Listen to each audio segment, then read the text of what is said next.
Well, thank you, David. It's nice to get a round of applause before you speak. Hopefully it will be so at the end. Can I just say for anybody who might be drawn into the CRIS committee, there's no escape. Okay, so if you're in, you're in. But in introducing the educational context at the moment, I think one thing we need to say is we should be very proud of our education system. We should be very proud of our schools. We have come through, and to some extent still are, in a troubled phase in the history of our country. And I think our schools, our school leaders, our teachers, our families, our parents, our children have done exceptionally well, and there's much to be proud of. Now, in terms of the context of education at the moment, there's maybe a little bit less to be proud of and a lot of difficulty, people would say, a lot of turbulence.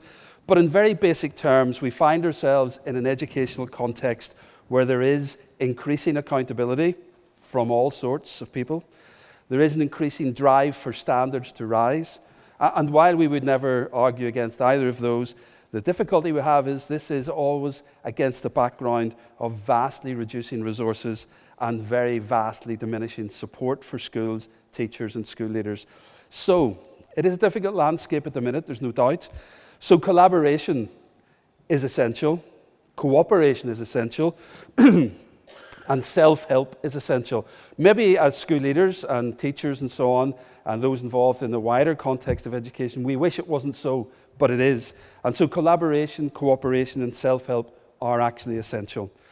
And all schools will be at a different point in this journey. Some have very well established and very successful programs. Some are just at the beginning. And there's some insecurity and reticence from others to take a leap and get involved in programs which you're going to see more of today.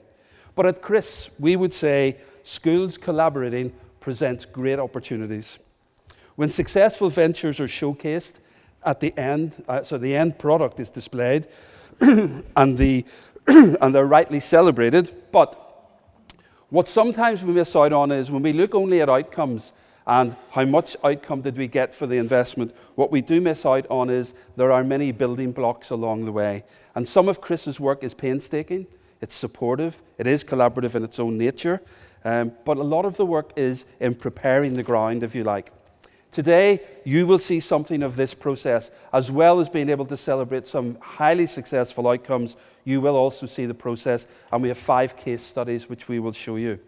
Key things in this are relationships and professional networks. And of course, the new Network for Shared School Improvement is a vital way forward and a great opportunity. We do note that it was once called SSIN, but SIN maybe wasn't thought to be the right name for it.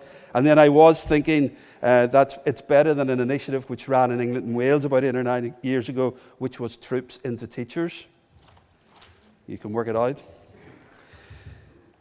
Schools may be reticent about, is it another initiative? And understandably so, given the pressure you're under at the minute. However, we believe the benefits for peace building and educational attainment are there through collaboration and evidenced in the GRACE model which we will present today. And we're going to show you, as I say, 5 case studies of best practice. Partnerships that can build peace can also build potential for educational attainment. CRIS can hold people's hands, CRIS can help, CRIS can cajole, CRIS can mediate, CRIS can network, CRIS can help you to build these partnerships or sustain them or develop them further. CRIS, we would see ourselves as a capacity building agent. One of the things we do pride ourselves on is being able to go in and then not be needed. And we feel our job is done when the point comes that organisations we work with have the capacity to do this for themselves and feel confident about that. So we disseminate good practice, and we've done it across the country, you'll see today. And we look forward to working with some new schools, and some people here already work with CRIS, and we thank you for your work that you do with us.